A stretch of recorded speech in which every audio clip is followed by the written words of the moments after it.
नमस्कार दोस्तों, आज के हमारे इस वीडियो में हम आपके लिए बाल गोपाल श्री कृष्ण के जन्मोत्सव जन्माष्टमी पर एक बहुत सुंदर कहानी लेकर आए हैं। एक समय की बात है, ब्रिज में भगवान श्री कृष्ण के परम भक्त एक संत रहते थे।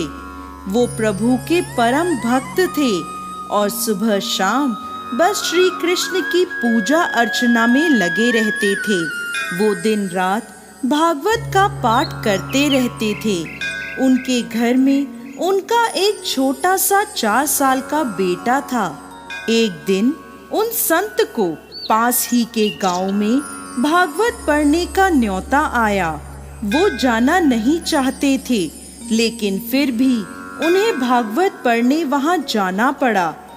जाने से पहले उन्होंने अपने बेटे से कहा, मैंने भोजन तैयार कर दिया है, तुम भगवान को भोग लगा देना और फिर खुद भोजन ग्रहण कर लेना। बच्चे ने ऐसा ही किया। उसने थाली में भोग लगाया और भगवान श्री कृष्ण के आगे थाली रख दी और बोला, लीजिए प्रभु, भोग लगाइए।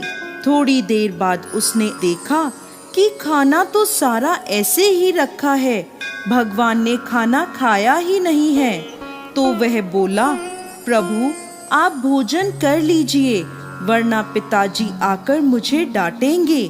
फिर वह देखता है कि भगवान तो भोजन कर ही नहीं रहे, तो वह रोने लगा और बोला, प्रभु आप भोजन कर लीजिए, आप भोजन करेंगे तभी मैं भी कुछ खा पाऊंगा, मुझे बहुत भूख लगी है, भोजन कर लीजिए। ऐसा कहकर वो बालक रोने लगा। तब भगवान श्री कृष्ण को उस बालक पर दया आ गई और वह बाल रूप में वहां प्रकट हुए और भोजन ग्रहण किया। शाम को जब वह संत भागवत पढ़कर वापस आए तो पूछने लगे, ठाकुर जी को भोग लगा दिया था? अबोध बालक बोला, हाँ पिताजी, मैंने ठाकुर जी को भोग लगा दिया था और ठाकुर जी ने भी पूरा भोग खा लिया। ये सुन संत मुस्कुरा दिए। अब यह रोज का नियम हो गया। संत सुबह जाने से पहले भोजन बनाकर जाते और बालक भगवान श्री कृष्ण को भोग लगाता। श्री कृष्ण बाल रूप में प्रकट होकर भोजन ग्रहण करते।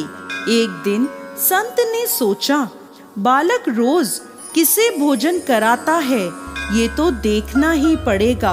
उन्होंने लड्डू का भोग बनाया और बालक को भोग देकर बोले, भगवान को भोग लगा देना, मैं भागवत पढ़ने जा रहा हूँ।